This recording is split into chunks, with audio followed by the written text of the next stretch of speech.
আমি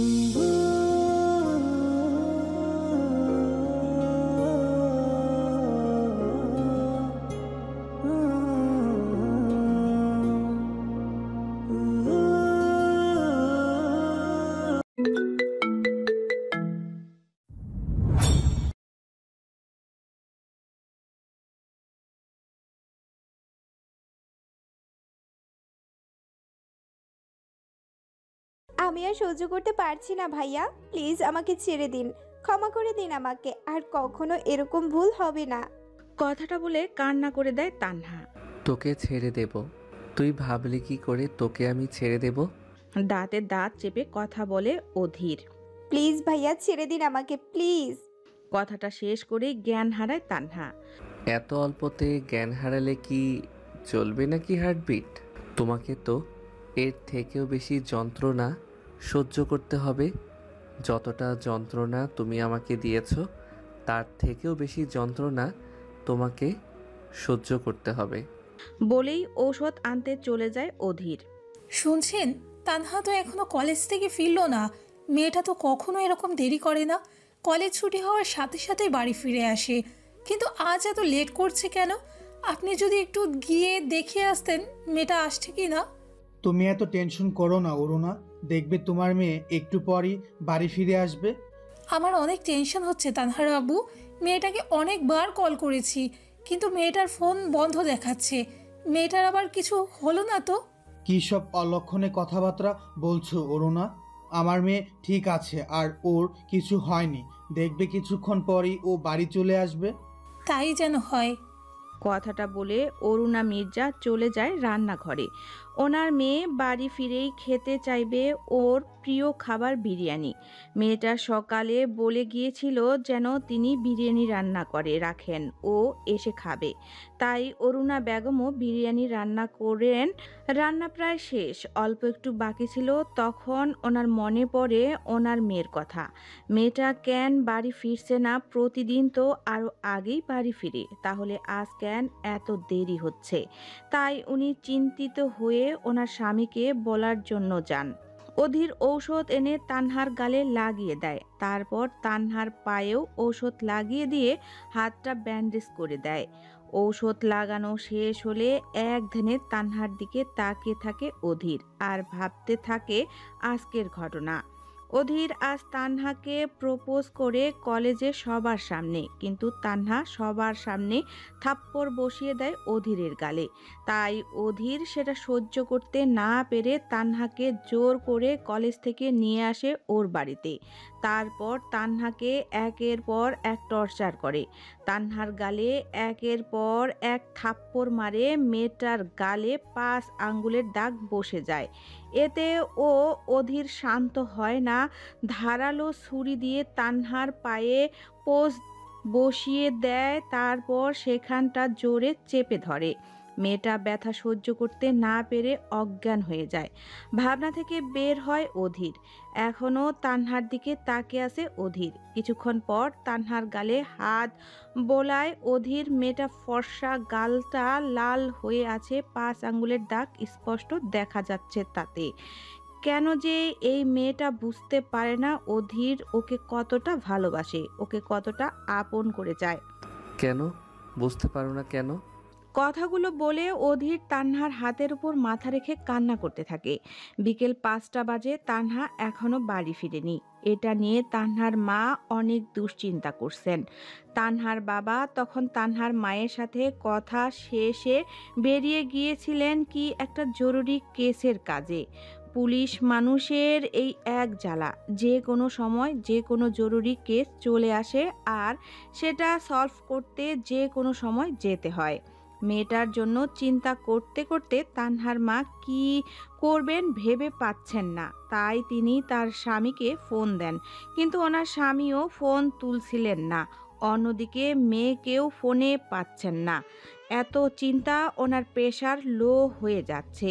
তখনই উনি ওনার মায়ের কাছে কল করেন, যদি ওনার মেয়ে ওখানে যেয়ে থাকে। ফোন দেওয়ার কিছুক্ষণ পর ফোন রিসিভ করেন অরুণা মির্জার মা আনোয়ারা বেগম। সাথে সাথেই অরুণা মির্জা তার মাকে বলেন, হ্যালো মা, তানহা কি তোমাদের ওখানে গেছে? ওপাশ থেকে আনোয়ারা বেগম বলেন, আমি তো বাড়িতে নেই মা, আমি একটু তোর মিনু আন্টির বাসায় এসেছি। আচ্ছা তুই দাঁড়া, আমি তোর বাবাকে কল দিয়ে দেখি তান্হা ওখানে গেল কিনা। অরুণা মির্জা বলেন, ঠিক আছে মা, তুমি বাবার থেকে জেনে আমাকে জানিও, আমার খুব টেনশন হচ্ছে। তারপর কল কেটে দেন আনোয়ারা বেগম। আনোয়ারা বেগম ওনার স্বামী মুন্না মির্জাকে কল করেন, কিন্তু ওনার ফোনটা বন্ধ বলছে। তাই তিনি ওনার নাতি অধীর মির্জাকে কল দেন। রিং হচ্ছে। ফোনের সাউন্ডে ঘুম ভেঙে যায় অধীরের। কান্না করতে করতে ও কখন চোখ লেগে গিয়েছিল টের পায়নি। তারপর ও উঠে যেই কলটা রিসিভ করে। হ্যাঁ দিদুন বলো। বলছিলাম যে অধীর, তান্হা কি আমাদের ওইখানে গেছে তোর দাদাদের কাছে? ওর মা অনেক চিন্তা করতেছিল ওর জন্য, ও বাড়ি ফিরেনি দেখে। ও শিট, ড্যাম, কেন যে ঘুমিয়ে পড়েছিলাম। আমার আগে কেন মনে হলো না ওর বাড়িতে জানিয়ে দেওয়ার কথা যে ও এখানে আছে। তারপর নিজেকে শান্ত করে অধীর ওর দিদুনকে বলে, দিদুন তানহা এখানেই আছে, তুমি ফুপিকে টেনশন করতে মানা করে দিও, আর ফুপিকে বলে দিও তানহা আজ এখানে থাকবে, কাল বাড়ি ফিরবে। বলে ফোনটা কেটে দেয় অধীর। রাগে ওর এখন নিজের চুল নিজেই ছিঁড়তে ইচ্ছে করছে। যদি তানহাকে খুঁজতে ওর ফুপা এখানে চলে আসতেন তাহলে তো অনেক বড় অঘটন ঘটে যেত। অধীর চায় ওর এই সাইকোর রূপটা যেন ওর ফুপা না দেখে, কারণ ওর ফুপুকে মায়ের মতো ভালোবাসে। অধীরের মায়ের মৃত্যুর পর ওর ফুপি ওকে মায়ের মতো ভালোবেসেছে, কিন্তু এই ফুপুর মেয়ের সাথেও কেন এমন করে ও নিজেই বুঝতে পারে না। ফোন হাতে নিয়ে বসেছিলেন অরুণা মির্জা। ফোনের রিং হওয়ার সাথে সাথেই কল রিসিভ করেন তিনি। হ্যাঁ মা বলো। ওপাশ থেকে আনোয়ারা বেগম বলেন, তান্হা আমাদের ওখানেই গিয়েছে রে মা, তুই টেনশন করিস না। আর হ্যাঁ, আজও আমাদের ওইখানেই থাকবে, কাল বাড়ি ফিরবে। অরুণা মির্জা বলেন, কিন্তু মা, ও ওখানে কেন থাকবে? কিছুদিন আগেও তো থেকে আসলো 2 দিন, তাহলে আজ আবার কেন? আর ওর তো আজ ওখানে থাকার কথা না। ও আমাকে সকালে বলে গেল বিরিয়ানি রান্না করার জন্য, ও বাসায় এসে খাবে, তাহলে হঠাৎ করে ওখানে কেন থেকে গেল? আনোয়ারা বেগম বলেন, তোর বাবা হয়তো তান্হাকে রেখে দিয়েছেন, কাল তো এমনিতেই ও চলে আসবে, আজ থেকে যাক না আমাদের ওইখানে। অরুণা মির্জা আর না বলতে পারে না। উনি জানে ওনার বাবা তার নাতনিকে অনেক ভালোবাসেন। বাড়িতে ওনার বাবা মায়ের সাথে গল্প করার কেউ নেই। ওনার ভাই সব সময় ওনাদের ব্যবসার কাজ নিয়ে ব্যস্ত। অন্যদিকে ওনার ভাইপো যে সারা দিন বাসায় থাকে না, বাইরে বাইরে থাকে, আর বাড়িতে ওনার মা বাবা একাই থাকেন। সেই জন্যই ওনারা তানহাকে ওনাদের সাথে গল্প করবে বলে রেখে দেন। তানহাও ওখানে গল্প করে তাদের মাতিয়ে রাখে। আজকেও হয়তো ওনার বাবা তানহাকে ওখানে রেখে দিয়েছেন, তাই তিনি আর কিছু বললেন না। ফোন কেটে দেন। তানহার জ্ঞান ফিরেছে এইমাত্র। চোখ মেলে তাকাতেই তানহা দেখে অধীর ওর সামনে বসে আছে। তানহা অধীরকে দেখে ভয় পেয়ে যায়। ওর মনে পড়ে যায় অধীর ওকে কিভাবে একের পর এক থাপ্পড় মেরেছে, তারপর ওর পায়ে ছুরি দিয়ে আঘাত করেছে। সাথে সাথে তানহা ওর পায়ের দিকে তাকায় আর দেখতে পায় ব্যান্ডেজ করা। তখনই অধীর তানহার দিকে এগিয়ে আসতে আসতে বলে, কি হলো? পায়ের দিকে তাকিয়ে কি দেখছিস? অধীরকে আসতে দেখে তানহা ভয় পায়। ভয়ে যেন তানহার হাত পা ঠান্ডা হয়ে যাচ্ছে। তখন তানহা বলতে থাকে, আমি বাড়ি যাব, আমি বাড়ি যাব। আপনি আমার কাছে আসবেন না, আমি বাড়ি যাব, আম্মুর কাছে যাব। অধীর তানহার কাছে এসে বসে। তারপর ওর হাত থেকে একটা বিরিয়ানির প্যাকেট তানহার সামনে রাখতে রাখতে বলে, আরে আরে রিল্যাক্স তানহা, রিল্যাক্স। ভয় পাচ্ছিস কেন? আমি কি তোকে এখন মারবো নাকি যে তুই ভয় পাচ্ছিস? আমি তো তোর জন্য তোর পছন্দের বিরিয়ানি নিয়ে এসেছিলাম তুই খাবি বলে, আর তুই কি না আমাকে ভয় পাচ্ছিস? হাজব। তানহা ভয়ে ভয়ে অধীরকে বলে, দূরে থাকুন আমার থেকে। আমি বিরিয়ানি খাবো না, আমার খিদে নেই, আমি বাড়ি যাব। অধীর তানহার ভয় পাওয়া দেখে মনে মনে হাসে, তারপর ঠোঁট কামড়ে বলে, হ্যাঁ, তুই তো বাড়িতে যাবি, কিন্তু আজ নয়, কাল যাবি। ফুপি তোকে কাল যেতে বলেছে। তানহা ভয়ে ভয়ে বলে, ক- ক- কাল? কাল কেন বাড়ি যাব? আমি আজকেই বাড়ি যাব। আম্মু কাল কেন যেতে বলবে? আম্মু কি জানে আমি এখানে আছি? অধীর বলে, হুম, ফুপি তো জানে তুই এখানে আছিস। আর ফুপি যখন বলেছে তোকে কাল যেতে, তাহলে তুই কালকেই যাবি। আজ আর তোর যাওয়া হচ্ছে না। এখন নে, তাড়াতাড়ি বিরিয়ানিটা খেয়ে নে। শুনেছি তুই বাড়িতে বলে এসেছিলি বিরিয়ানি রান্না করার জন্য। তুই নাকি বাড়ি ফিরে বিরিয়ানি খাবি, কিন্তু তোর তো বাড়ি যাওয়া হচ্ছে না। তাই ভাবলাম তোর জন্য বিরিয়ানি নিয়ে আসি। আমি বিরিয়ানি খাবো না, আমি বাড়ি যাব। বলে তানহা বিছানা থেকে নেমে হাঁটতে যাবে, কিন্তু পা ফ্লোরে রাখার সাথে সাথেই পড়ে যেতে নেয়। তখনই অধীর তানহাকে ধরে নেয়, তারপর তানহাকে বিছানায় বসিয়ে দিয়ে বলে, তোর পা দিয়ে আজ তুই কোনোভাবেই হাঁটতে পারবি না, আর তুই বাড়িও যেতে পারবি না। তাই কথা না বাড়িয়ে তাড়াতাড়ি বিরিয়ানিটা খেয়ে নে। আর কাল সকালে পা কিছুটা ভালো হলে তুই হাঁটতে পারবি, তখন বাড়ি চলে যাস। তানহাও বুঝতে পারে ও আজ বাড়ি যেতে পারবে না। কি করে যাবে? ও তো হাঁটতেই পারছে না, ওর পা যে কাটা। অধীর ওর পা কেটে দিয়েছে। ও কি এমন করেছিল যে অধীর ওকে এত টর্চার করলো? সামান্য একটা থাপ্পড়ই তো মেরেছিল, তা ভুল করে। ও তো অধীরকে পছন্দ করে, ভালোবাসে, কিন্তু ওই সময়ে ওর কি করা উচিত ছিল ও বুঝতে পারছিল না। অতগুলো মানুষের সামনে অধীর তানহাকে প্রপোজ করায় তানহা নার্ভাস হয়ে গিয়েছিল, তাই ভুলবশত থাপ্পড় মেরে দিয়েছে। আর সামান্য একটা থাপ্পড় মারার কারণে কি কেউ কাউকে এভাবে অত্যাচার করে, এভাবে পা কেটে দিতে পারে? কি হলো, কি ভাবছিস? এখন ভাবাভাবি বাদ দিয়ে তাড়াতাড়ি বিরিয়ানিটা খেয়ে নে, না হলে ঠান্ডা হয়ে যাবে। তানহা গাল ফুলিয়ে বলে, আমি খাবো না আপনার বিরিয়ানি, আপনি খান। দেখ তানহা, আমাকে আবারও রাগাস না। ভালোই ভালোই খেয়ে নে, না হলে আমি যদি একবার রেগে যাই তাহলে তোর কি হবে সেটা আমি নিজেও জানি না। অধীরের কথায় তান্না ভয় পায়। অধীর যদি আবার রেগে যায় তাহলে যদি ওকে আবারও মারে, তাই তান্না আর কথা না বাড়িয়ে বিরিয়ানি খেতে শুরু করে। এই তো গুড গার্ল, তুই তাহলে বিরিয়ানি শেষ কর, আমি একটু আসছি। বলে অধীর চলে যায়। দাদাই, আসবো? হ্যাঁ আয়। অধীর এসে ওর দাদাইয়ের পাশে বসলো। কিছু বলবি দাদু ভাই? হ্যাঁ দাদাই, দাদাই আমি তানহাকে বিয়ে করতে চাই, তুমি ফুপির সাথে কথা বলো। নাতির কথা শুনে অবাক হয়ে মন্নাফ মির্জা বলেন, কি তুই বিয়ে করতে চাস? আমি কি ঠিক শুনলাম? এতদিন কত করে বললাম বিয়ে কর বিয়ে কর, তখন তো করলি না, আর আজকে হঠাৎ বিয়ে করার কথা বলছিস যে? ব্যাপার কি বলতো? কোনো ব্যাপার নেই, আর তুমি ঠিকই শুনেছো দাদাই, আমি বিয়ে করতে চাই। এতদিন ভেবেছিলাম আর একটু লেট করে বিয়ে করব, কিন্তু এখন আর দেরি করতে ইচ্ছে করছে না। আর হ্যাঁ, তুমি ফুপির সাথে কথা বলে তাড়াতাড়ি বিয়ের ডেট ঠিক করে আমাকে জানিও। আমি এখন আসি।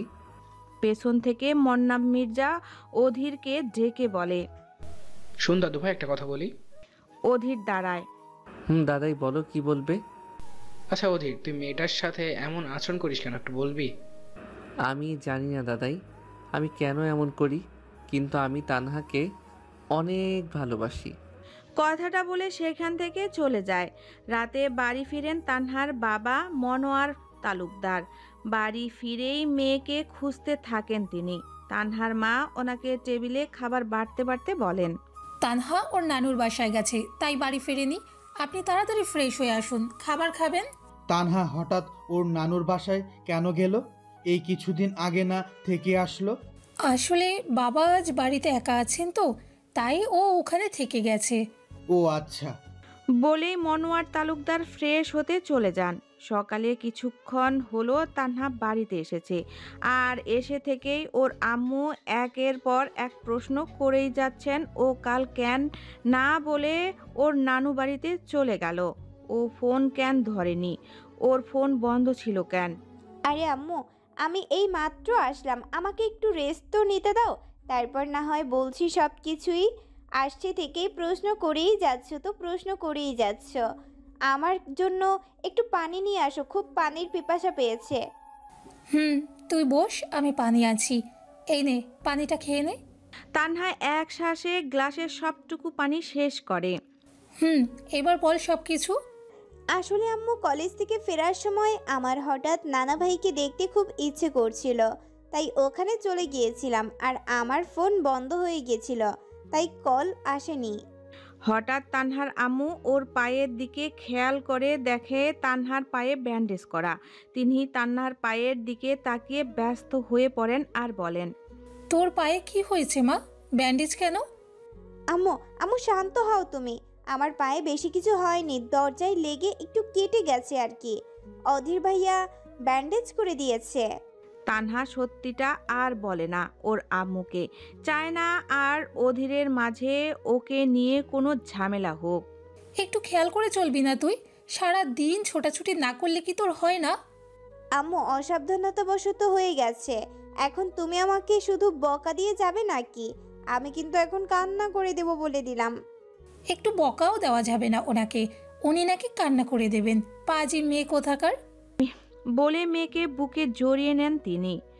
আচ্ছা, তুই রুমে যেয়ে ফ্রেশ হয়ে আয়, আমি ততক্ষণে তোর পছন্দের পাকোড়া বানাচ্ছি, এসে খাবি। ঠিক আছে আম্মু। বলে ওর আম্মু গালে একটা কিস দিয়ে দৌড়ে রুমে চলে রুমে চলে যায়। বিকেলে বাড়ি ফিরেন মনোয়ারা বেগম। রাতে মান্নাপ মির্জা মনোয়ারা বেগম শুয়ে শুয়ে গল্প করছেন, তখন মান্নাপ মির্জা বলেন, শুনছো অনুয়ারা, অধীর নাকি তানহাকে বিয়ে করতে চায়। ও আমাকে বললো অরুণার সাথে কথা বলে বিয়ের দিন তারিখ ঠিক করে ওকে জানাতে। তুমি কি বলো, আমি কি অরুণার সাথে কথা বলবো? তান্নাকে বিয়ে করবে, এটা তো ভালো কথা। তান্নাকে তো আমরাও চাইতাম আমার অধীরের বউ করে আনতে, কিন্তু অরুণা কি রাজি হবে বিয়েতে? আর মনোহর কি রাজি হবে ওর মেয়েকে এত তাড়াতাড়ি বিয়ে দিতে? ওর মেয়ে তো ওর জান। ও মেয়েকে আরও পড়াশুনো করাতে চায়, তারপর মেয়ের আরেকটু বয়স হলে মেয়েকে বিয়ে দিতে চায়। ওরা রাজি হবে কিনা সেটা তো বলতে পারছি না, কিন্তু আমরা কাল যদি ওদের বাড়িতে যেয়ে একবার মনোয়ারার সাথে কথা বলে দেখি ও কি বলে। আমরা যদি ওকে বুঝে বলি তাহলে ও না করতে পারবে না আমাদের। তাহলে কাল আমরা ওদের ওইখানে যেয়ে কথা বলে আসবো। ঠিক আছে, তুমি সকালে ওকে ফোন করে জানিয়ে দিও আমরা যে কাল ওদের ওইখানে যাব। আর মনোয়ারকে যেন বলে কাল তাড়াতাড়ি বাড়ি ফিরতে, আমরা বিকেলে যাব ওখানে। আচ্ছা। পাখির কিচিরমিচির শব্দে ঘুম ভাঙে তানহার। তানহা ফোনের টাইম দেখে নেয় 5টা বাজে, তাই ও ফ্রেশ হয়ে নামাজ পড়ে নেয়। তারপর নিচে যায়, যে দেখে ওর আব্বু সোফায় বসে পত্রিকা পড়ছেন আর ওর আম্মু কিচেনে নাস্তা বানাচ্ছেন। ও ওর আম্মুর কাছে যায় আম্মুকে হেল্প করতে, কিন্তু অরুণা মির্জা মেয়েকে কিছুই করতে দেন না, বলেন, এখন তোকে কিছু করতে হবে না, স্বামীর বাড়ি যখন যাবি তখন তো এমনিতেই সব কিছু করতে হবে, এখন বরং দেখে দেখে শিখে নে। মা, তুমিও না কি যে বলো, আমি কিন্তু বিয়ে করছি না। আমি তোমাদের সাথেই সারা জীবন থাকবো। এসব বললে কি আর হয় রে মা? মেয়েদের যে একদিন না একদিন স্বামীর বাড়ি যেতেই হয়, এটাই যে দুনিয়ার নিয়ম রে মা। মা, আমি এসব দুনিয়ার নিয়ম মানি না, আমি তোমাদের সাথেই থাকবো, বুঝছিছো? পত্রিকা উল্টাতে উল্টাতে ইনিয়ার আব্বু বলেন, আমার তানহা মা একদম ঠিক বলেছে অরুণা, ও আমাদের সাথেই থাকবে। আমার মেয়ে কোথাও যাবে না, আমি আমার মেয়েকে কোথাও যেতে দেব না। হ্যাঁ, আপনি রেখে দিয়ে ওকে আপনার কাছে, কোথাও যেতে দিতে হবে না। যেমন বাবা তার তেমন মেয়ে। রেখে দেব তো আমার কাছে। এই না হলে আমার আব্বু। লাভ ইউ আব্বু। বাবা মেয়ে দুজনকে জড়িয়ে ধরে আর বাবা মেয়ের মাথায় হাত বুলিয়ে দেন। অরুণা মির্জা নাস্তা বানিয়ে নিয়ে আসেন স্বামী আর মেয়ের জন্য। তারপর 3 জন একসাথে নাস্তা শেষ করে। আব্বু, তুমি ডিউটিতে যাওয়ার আগে কি আমাকে কলেজে নামিয়ে দিয়ে যাবে, নাকি একা একা চলে যাব? আমি তোকে কলেজে নামিয়ে দিয়ে তারপর অফিস যাব আম্মু। হ্যাঁ ঠিক আছে আব্বু। বলে তানহার রুমে চলে যায়। মনোয়ার শিকদার তৈরি হচ্ছে অফিস যাবেন বলে, তখন ওনার ফোনে কল আসে। উনি দেখেন ওনার শাশুড়ি কল করেছেন। তারপর উনি কল রিসিভ করে ওনার শাশুড়িকে সালাম করেন। আসসালামু আলাইকুম আম্মা। ওয়ালাইকুম আসসালাম। কেমন আছো বাবা? ভালো আছি আম্মা, আপনি কেমন আছেন? আমি ভালো আছি বাবা। আজকে আমি আর তোমার শ্বশুর তোমাদের ওইখানে আসছি। তোমার সাথে কিছু গুরুত্বপূর্ণ কথা আছে। তুমি কি আজ একটু তাড়াতাড়ি বাড়ি ফিরতে পারবে বাবা? আচ্ছা আম্মা, আমি তাড়াতাড়ি আসার চেষ্টা করব। ঠিক আছে বাবা, তাহলে কল রাখছি। বলে ফোন কেটে দেন। তখন রুমে প্রবেশ করে অরুণা মির্জা। উনি এসে ওনার স্বামীকে জিজ্ঞাসা করেন, মা কল দিয়েছিল নাকি? আম্মা কল দিয়েছিলেন, বললেন কি যেন গুরুত্বপূর্ণ কথা বলবেন আমার সাথে, আমি যেন তাড়াতাড়ি বাড়ি ফিরি। মা আমাকে বলেছেন কি যেন গুরুত্বপূর্ণ কথা বলতে আমাদের এখানে আসবেন, আর আপনি যেন তাড়াতাড়ি বাড়ি আসেন। আপনাকে বলতে বলেছেন। আমি মাকে বলেছিলাম মা যেন আপনাকে ফোন করে বলে দেয় তাড়াতাড়ি ফেরার কথা। আমার কথা তো আর আপনি শুনবেন না, তাড়াতাড়ি আসতে বললেও দেরি করেই আসেন, তাই মা আপনাকে ফোন দিয়েছিল। মনোয়ার শিকদার ওনার স্ত্রীর কথা শুনে হেসে বলেন। আমি বুঝি তোমার কথা শুনি না? অরুণা মির্জা মুখ গোমরা করে বলেন, শোনেন না তো, সেই কবে লাস্টবার আমার কথায় তাড়াতাড়ি বাড়ি ফিরেছিলেন? আমি তো মনেই করতে পারছি না। মনোয়ার শিকদার স্ত্রীর কথা শুনে হেসে দেন আর বলেন, এখন থেকে তোমার কথা মতো তাড়াতাড়ি বাড়ি ফিরবনি। এভাবে মুখ গুমরো করে না থেকে এখন একটু হাসো তো। অরুণা মির্জা স্বামীর কথা শুনে হেসে দেন। মনোয়ার শিকদার মেয়েকে কলেজে নামিয়ে দিয়ে নিজের অফিসে চলে যান। করিম মির্জা সকালে অফিস যাচ্ছিলেন, তখনই ওনাকে পেছন থেকে ডাকেন ওনার বাবা মন্নাফ মির্জা। করিম দাঁড়াও, তোমার সাথে কিছু কথা ছিল। জি বাবা, বলেন, কি বলবেন? মন্নাফ মির্জা সোফায় বসতে বসতে বলেন, তোমার কি সময় হবে আমার কথা শোনার? যদি সময় থাকে তাহলে সোফায় বসো, তারপর না হয় কথাটা বলি তোমাকে। করিম মির্জা সোফায় বসে তারপর ওনার বাবাকে বলেন, আচ্ছা বাবা, কি বলবেন এখন বলেন। তো যেটা বলছিলাম, অধীর তানাকে বিয়ে করতে চায়। ও বলেছে অরুণার সাথে বিয়ের কথা বলার জন্য। তাই আজ আমি আর মা অরুণাদের ওখানে যাব কথা বলতে। তুমি কি যাবে আমাদের সাথে? করিম মির্জা বলেন, বাবা, আপনি তো জানেন অধীর আমাকে পছন্দ করে না, আমাকে সহ্য করতে পারে না। তাহলে আমি ওখানে যে কি করব বলুন? আপনি আর মা গিয়ে না হয় কথা বলে আসেন। তুমি ওর বাবা হও করিম। তোমার ছেলে তোমাকে যত সহ্য করতে না পারুক, তোমার তো কিছু দায়িত্ব কর্তব্য রয়েছে তোমার ছেলের প্রতি। তাই তোমার উচিত আমাদের সাথে যাওয়া। যতই হোক ছেলেটা কিন্তু আগে তোমার, তারপর আমরাও দাদা দাদি। ঠিক আছে বাবা, আপনি যখন বলছেন তাহলে আমি যাব আপনাদের সাথে। ঠিক আছে, তাহলে আজ তুমি একটু তাড়াতাড়ি চলে এসো। আচ্ছা বাবা।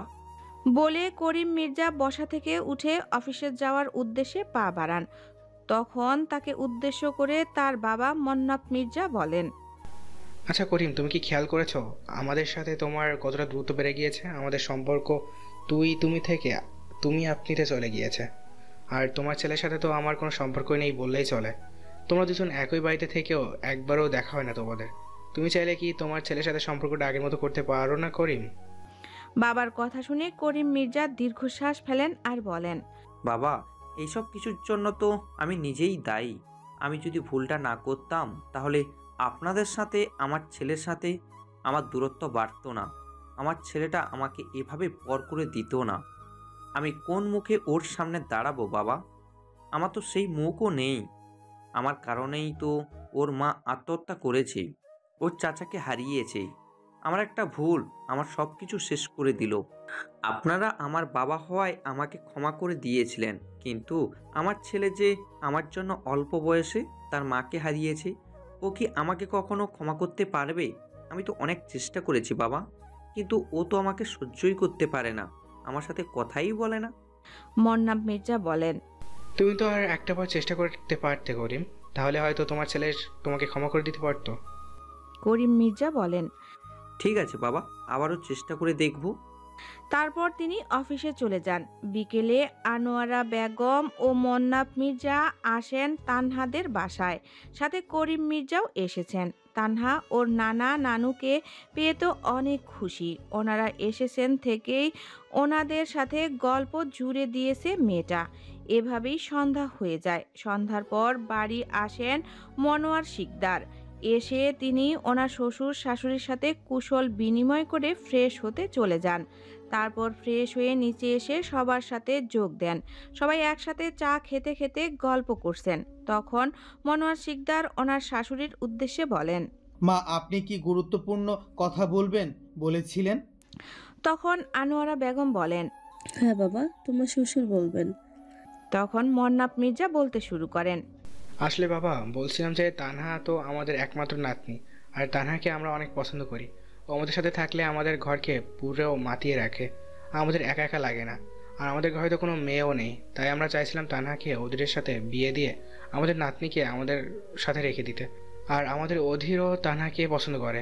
আমাদের অধীর ছোটবেলা থেকে অনেক দুঃখ পেয়েছে। ছেলেটাকে এখন যদি অন্য কোনো মেয়েকে যদি ওর জন্য বিয়ে করিয়ে নিয়ে আনি, আর মেয়েটা যদি আমাদের অধীরকে কষ্ট দেয়, আমরা সেটা সহ্য করতে পারবো না। আমরা চাই না আমার মা মরা নাতিটা আরও কষ্ট পাক। তানহা আমাদের নিজের নাতনি, ওকে আমরা ছোটবেলা থেকে চিনি। ও কখনো আমাদের অধীরকে কষ্ট দেবে না, আমরা জানি। তাই আমরা চাই তানহাকে আমাদের অধীরের বউ করতে। এখন তুমি যদি হ্যাঁ বলো মনোহর, তাহলে আমরা সামনে এগোতে পারি। তুমি কি বলো? বিয়ের কথা শুনে তানহা লজ্জা পেয়ে উঠে চলে যায়। মনোয়ার শিকদার বলেন, বাবা, আমি আর আপনার মেয়েও তো অধীরকে অনেক ভালোবাসি। আমরাও চাই না অধীর আর কারো থেকে কষ্ট পাক, কিন্তু তানহাকে তো আমার এখন বিয়ে দিতে চাই না। আমরা ওকে আরো পড়াতে চাই। ও আমাদের একমাত্র মেয়ে। আমাদের মেয়েটাকে এত তাড়াতাড়ি বিয়ে দিয়ে দিলে যে আমাদের ঘরটা খালি হয়ে যাবে।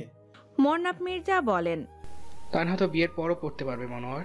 আর আমাদের ওখানে তো ওর কলেজ পাশেই আছে, ওখান থেকে ও কলেজ যেতে পারবে। আর তানহার তো বিয়ের বয়স হয়ে গেছে। আজ বিয়ে দিয়ে দাও আর কাল বিয়ে দিয়ে দাও, একদিন তো বিয়ে দিতেই হবে, তাই না? আর ওকে তো দূরে কোথাও বিয়ে দিচ্ছ না, কাছে দিচ্ছ। বিয়ের পর তোমাদের প্রতিদিন এসে না হয় দেখে যাবে। আর আমাদের অধীর আমাদের তানহাকে সুখে রাখবে। কিন্তু বাবা, মনোয়ার শিকদারকে থামিয়ে দিয়ে করিম মির্জা বলেন, আর কোনো কিন্তু বলো না মনোয়ার, বাবা তো ঠিক বলছেন। তোমাদের মেয়ে তো দূরে কোথাও বিয়ে দিচ্ছ না, কাছেই দিচ্ছ, ওর নানু বাড়িতে। তোমার মেয়ে তো প্রতিদিন এসে দেখে যেতে পারবে, আর তুমিও প্রতিদিন যেয়ে দেখতে পারবে। আর আমার অধীর তো তানহাকে সুখেই রাখবে। আর ধরো অন্য কোথাও তোমার মেয়েকে বিয়ে দিলে আর দেখলে সেখানে তোমার মেয়েটা সুখে নেই, কষ্টে আছে, তাহলে কি তুমি সেটা সহ্য করতে পারবে? আর অধীরের কাছে বিয়ে দিলেও ও কখনো তোমার মেয়েকে কষ্ট দেবে না।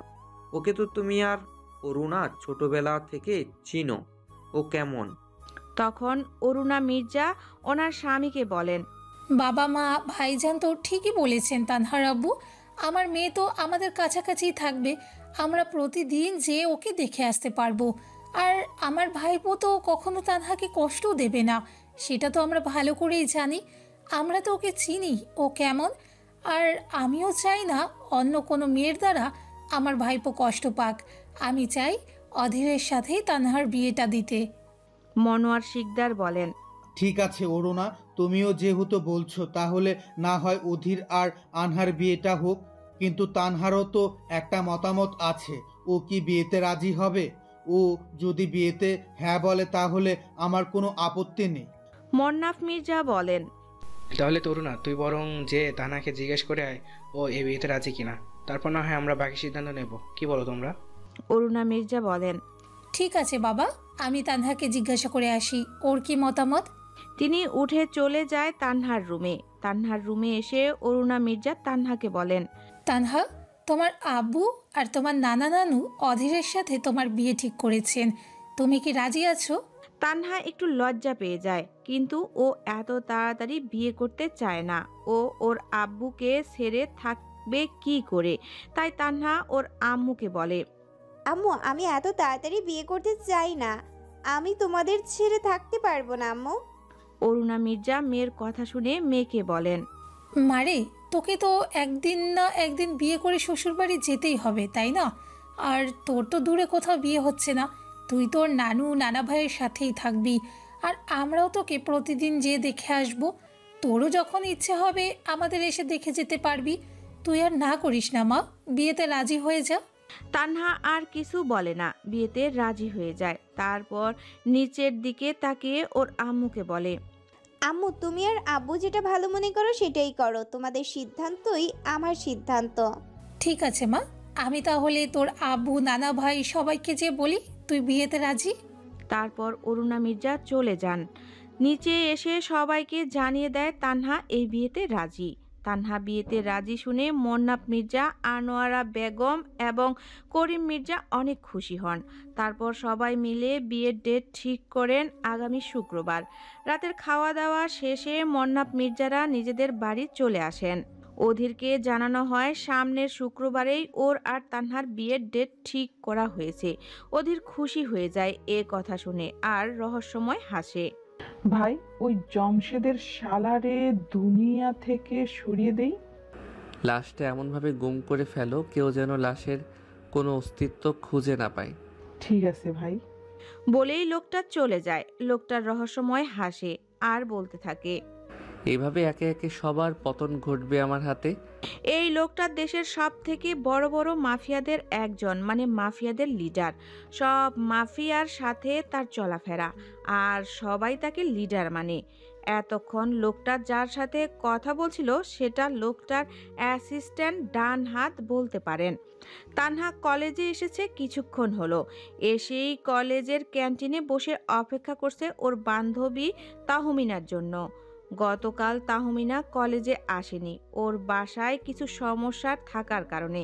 তাই তানহা একা একা আর বেশি ক্লাস করেনি, একটা করেই চলে গিয়েছিল। আজকেও তাহমিনা কলেজে আসতে লেট করছে। তানহা কলেজে এসে কল করেছে কিন্তু ও কল ধরেনি, তাই অনেকক্ষণ ধরে ট্রাই করছে তবুও কল ধরেনি। এবার তানহা অনেক টেনশন করছে তাহমিনার জন্য। ও তো আগে কখনো এমন করেনি, তাহলে আজকে কি হলো ওর? এসব ভাবতে ভাবতে তাহমিনা এসে দাঁড়ায় তানহার সামনে আর বলতে থাকে, সরি দোস্ত, একটু লেট হয়ে গেল। আসলে রাস্তায় অনেক জ্যাম ছিল তো, আর গাড়িতে ছিলাম তাই কল এসেছিল শুনতে পাইনি, সরি।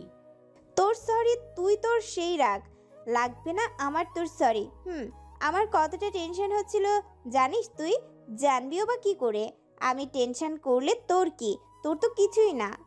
তাহমিনা কাঁদো কাঁদো মুখ করে তানহাকে বলে, সরি দোস্ত, এই যে কান ধরছি আর এমন হবে না, এবার লাস্টবারের মতো মনে করে ক্ষমা করে দে। তাহমিনা কাঁদো কাঁদো মুখ করে কানে ধরে তানহাকে সরি বলায়। তানহা হু হু করে হেসে দেয়। তারপর হাসতে হাসতে তানহা তাহমিনার পিঠে চাপড় মারতে মারতে বলে, হইছে আমার অ্যাক্টিংয়ের দোকান, এবার অ্যাক্টিং বন্ধ কর, আমি আর হাসতে পারছি না। এই তো তুই হেসেছিস, তাহলে আর তোর রাগ নেই। এবার চল ক্লাসে যাই। আচ্ছা চল। ক্লাসে যেতে যেতে তাহমিনা তানহাকে বলে, আচ্ছা তানহা, তোর এত সাহস কবে থেকে হলো রে? পরশুদিন তুই কি করে কলেজের মালিকের নাতিকে থাপ্পড় মেরে দিলি বোন? তোর এত সাহস কোথা থেকে এলো রে? তখন অন্য সময় তো ছেলেদের সাথে কথা বলতেও ভয় পাস, আর কাল কিনা ডিরেক্ট থাপ্পড়? উইয়া বোন উইয়া। আসলে পরশু আমার কি হয়েছিল আমি নিজেই জানি না। সবার সামনে প্রপোজ করায় আমি নার্ভাস ছিলাম তো, তাই ভুল করে থাপ্পড় মেরে দিয়েছি। আচ্ছা, উনি তো তোকে হাত ধরে টেনে নিয়ে গেছিল, তারপর কি হয়েছিল তোর সাথে? কিছু করেনি তো? উনি তো অনেক রেগেছিল তখন, মনে হচ্ছিল যেন তোকে নিয়ে মেরেই ফেলবে। আমি তো অনেক ভয় পেয়ে গেছিলাম। তাহমিনা কিছুক্ষণ কি একটা ভাবলো, তারপর তানহাকে বলে, আচ্ছা, উনি কি তোকে মেরেছে? তানহা তাহমিনার কথা শুনে মনে পড়ে যায় ওই দিনের ঘটনা। ভয়ে তানহা ঢোক গিলে ওর কপালে বিন্দু বিন্দু ঘাম জমে যায়। তাহমিনা তানহার দিকে তাকিয়ে বলে, কি রে তানহা, এমন ঘামছিস কেন? তোর কি শরীর খারাপ লাগছে? পানি খাবি? তানহা তাহমিনাকে বুঝতে দেয় না ও ভয় পাচ্ছে। ও ওর কপালের ঘাম মুছে তাহমিনার থেকে পানির বোতলটা নিয়ে চোখে মুখে পানির ছিটা দিয়ে ঢকঢক করে বোতলের পানি খেয়ে নেয়। তারপর তাহমিনাকে বলে, দোস্ত আমার আজ ভালো লাগছে না, আজ আর ক্লাস করব না, আমি বাড়ি যাব। তাহমিনা বুঝতে পারে না হঠাৎ তানহার কি হলো। ও ভাবে হয়তো তানহার শরীর খারাপ লাগছে তাই চলে যেতে চাইছে, তাই তাহমিনা আর কিছু বলে না। তাহমিনা তানহাকে একটা রিকশায় করে বাসায় পাঠিয়ে দেয় আর নিজেও বাড়ি চলে যায়। তানহা চলে গেছে তাই ওর একা একা ক্লাস করতে ভালো লাগবে না তানহাকে ছাড়া। সন্ধ্যার পর তাহমিনা তানহাকে কল করে আর জিজ্ঞেস করে, তোর শরীর এখন কেমন আছে তানহা? তুই ঠিক আছিস তো? তখন ওইভাবে চলে এলি। হ্যাঁ রে, আমি ঠিক আছি। তখন আমার একটু অসুস্থ লাগছিল তাই চলে এসেছিলাম। তানহা সত্যিটা বলে না তাহমিনাকে। ও শুধু শুধু এসব বলে অধীরকে সবার কাছে খারাপ বানাতে চায় না, যেহেতু কিছুদিন পরেই অধীরের সাথে ওর বিয়ে। আর ওর আগে থেকেই সবাই যদি জানে অধীর ওর সাথে কি করেছে তাহলে ওর বাবা মা প্রথমে বিয়েটাই ভেঙে দেবে। আর যেহেতু অধীর বিয়ের জন্য সবাইকে বলে বিয়ে ঠিক করিয়েছে, এখন বিয়েটা ভেঙে গেলে রাগে ও না জানি কি না কি করে ফেলে বলা যায় না। এসব ভেবে তানহা সবার থেকে ওই দিনের বিষয়টা এড়িয়ে যায়। আচ্ছা তানহা, তখন বললি না তো ওই কলেজের মালিকের নাতি ওই দিন তোকে নিয়ে গিয়েছিল কেন? তারপর কি হয়েছিল? তানহা বলে, আসলে উনি আমার মামাতো ভাই আর কলেজ মালিক আমার নানা ভাই। আর ওই দিন উনি আমাকে টেনে নিয়ে যান। পরে আমার বাড়িতে বিয়ের প্রস্তাব দেন আর সবাই মিলে আমার আর ওনার বিয়ে ঠিক করেন। আগামী শুক্রবার আমাদের বিয়ে।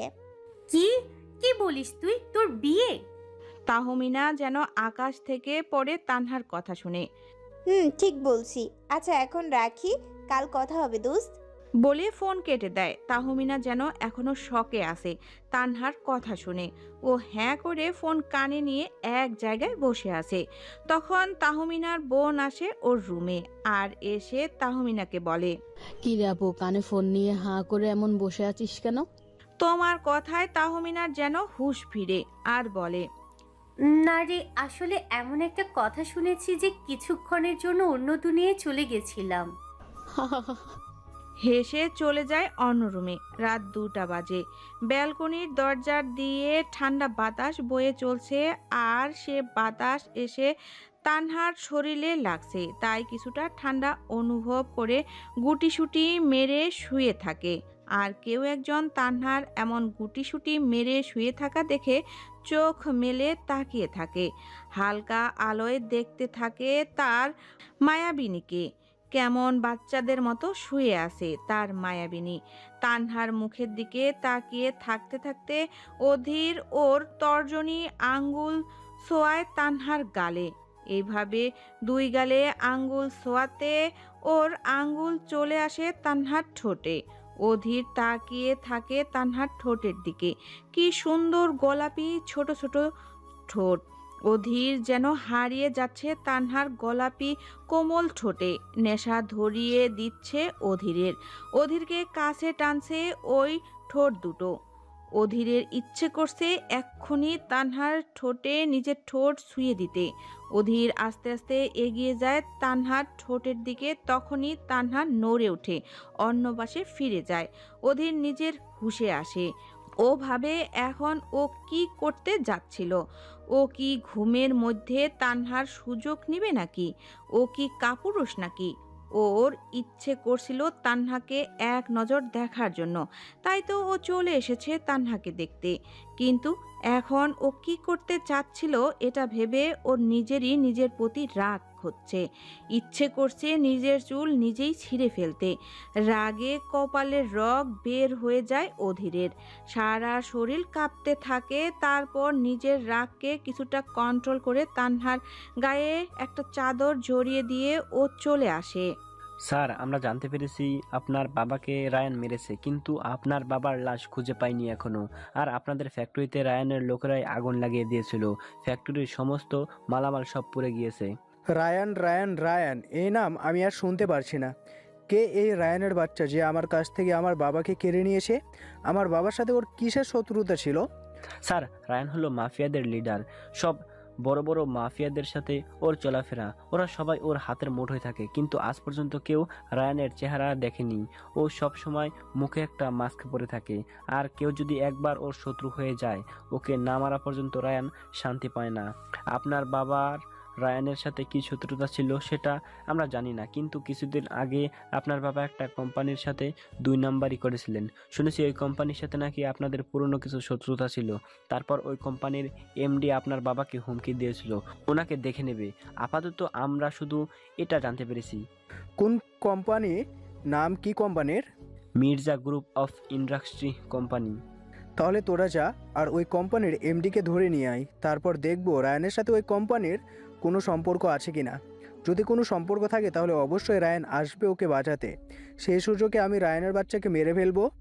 আমার সাথে পাঙ্গা নেওয়া, এই রনি দেওয়ানের সাথে পাঙ্গা নেওয়া, এবার বুঝবে ও কার সাথে লাগতে এসেছে, কার বাবাকে ও মেরেছে। ওকে এর ফল ভোগ করতে হবে। তানহা ক্লাসে বসে বসে ভাবছে কাল রাতের কথা। কাল রাতে ওর যখন ঘুম ভাঙে তখন ওর মনে হয়েছিল কেউ ওর রুমে এসেছিল, কিন্তু ও সারা রুম খুঁজে কাউকে পায়নি। ব্যালকনির দরজা খোলা থাকায় ওর একটু সন্দেহ হয়েছিল, কিন্তু পরে কাউকে না পেয়ে ভাবে ভুলে হয়তো দরজা খোলা রেখে ঘুমিয়ে পড়েছিল। তখন তাহমিনা এসে ব্যাগ রেখে তানহার পিঠে চাপড় মেরে বলে,